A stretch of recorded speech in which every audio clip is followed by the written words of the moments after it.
Mazda has launched a rear-wheel drive, 6-cylinder diesel SUV, mad or brilliant. Diesels, they're falling like flies now. The Vauxhall Astra and Ford Focus no longer suck from the black pump, and even BMW has killed off much of its D-range. But Mazda likes to do things its own way, and it's continuing to do so with the Mazda CX-60. It seems that this diesel SUV has come about 20 years too late, but Mazda says it demonstrates a commitment to a multi-solution approach to sustainable mobility and the principle of the right solution at the right time. The idea is that the CX-60 also offers plug-in hybrid and petrol options, but that there is still a place in the range for a torquey, frugal power plant to satisfy high-mileage private buyers and people who need to tow. That makes sense in theory, but the reality is that diesels always used to be the darlings of the European fleet market, which has now switched more or less wholesale to plug-in hybrids and electric cars owing to incentives and rising diesel prices.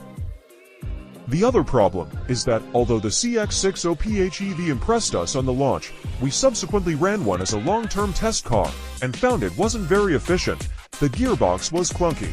It felt nowhere near as quick as the figures suggest, and the ride and general refinement were poor. Design and styling. For the past 10 years or so, Mazda has been pushing gently but steadily upmarket with its design and the quality of its interiors.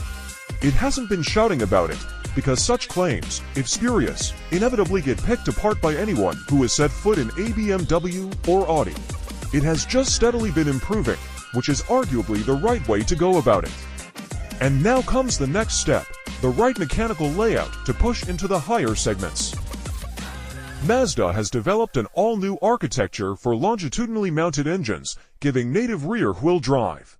Most versions of the CX-60 have four-wheel drive by way of a clutch-based system.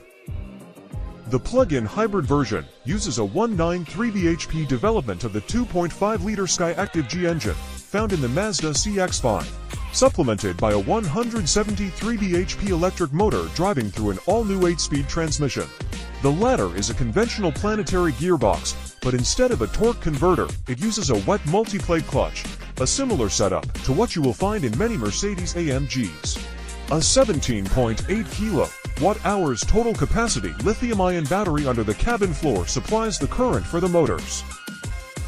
For this review, we'll focus mainly on the mild hybrid 3.3-liter straight-six diesel CX-60, which comes as either an entry-level rear-wheel drive 197 bhp version or a 251 bhp four-wheel drive version. Both use the same gearbox as the PHEV, but with a smaller, 17 bhp, 113 pound-feet electric motor sandwiched between the flywheel and clutch pack. The 48 volts mild hybrid system can provide a slight boost under acceleration, smooth out the gear changes, and run the electrical system, while the diesel engine is shut down. The diesel engine itself is a new development.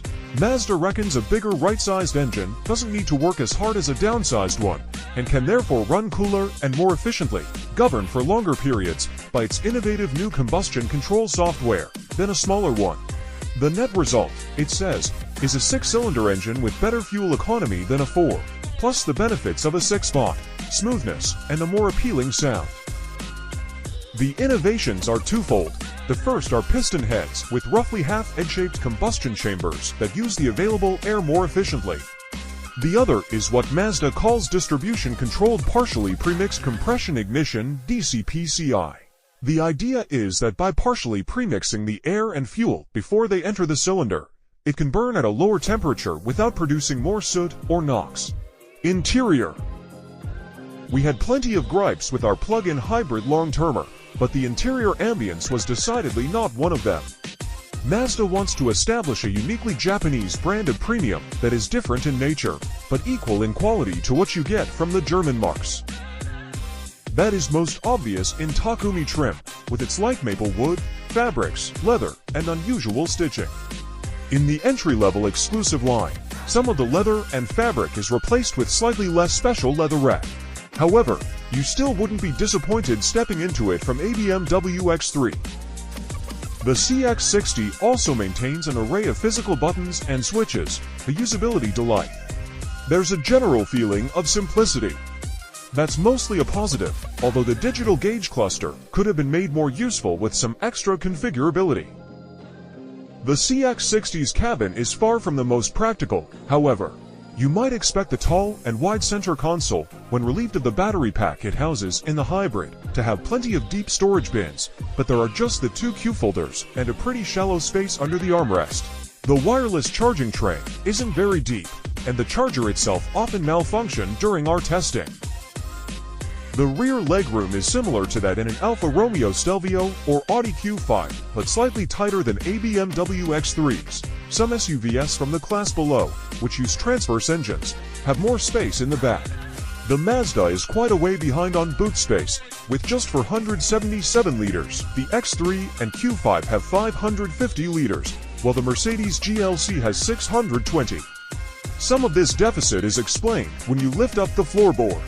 Underneath is actually quite a large space, but it is mostly filled by a bulky and awkwardly shaped piece of polystyrene-like material. It presumably has a noise-dampening function, but it's hard to believe it couldn't be shaped in a way that liberates more boot space. As with almost everything else, Mazda has a clear vision of what's right and what's wrong, and is sticking with it, prevailing wines be damned. For a long time it refused to offer a touchscreen at all, and while in its most recent models it has one, it only works with Apple CarPlay and Android Auto, both available wirelessly, and then only while stationary. The latter is slightly frustrating, because smartphone mirroring doesn't work that brilliantly with the rotary controller, although you do get used to it. Otherwise, the system performs very well, with crisp but restrained graphics, a clear navigation system, not too many menus to navigate, and some shortcut buttons to help you do so.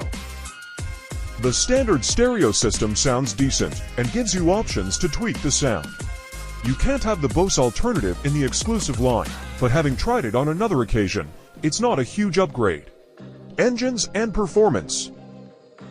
You might look at the 3.3-liter capacity of the Mazda's straight-six and wonder how it manages to make only slightly more power, 197 bhp, than the BMW X320D's 2.0-liter, 188 bhp.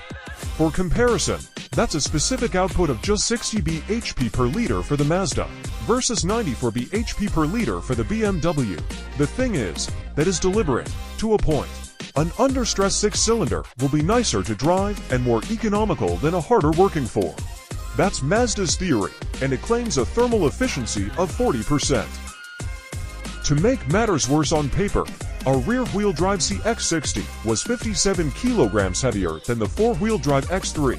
Both cars use very similar gear ratios, so it appears the slightly higher torque saves the day for the CX-60 because it proved a fair bit faster than the BMW in all metrics.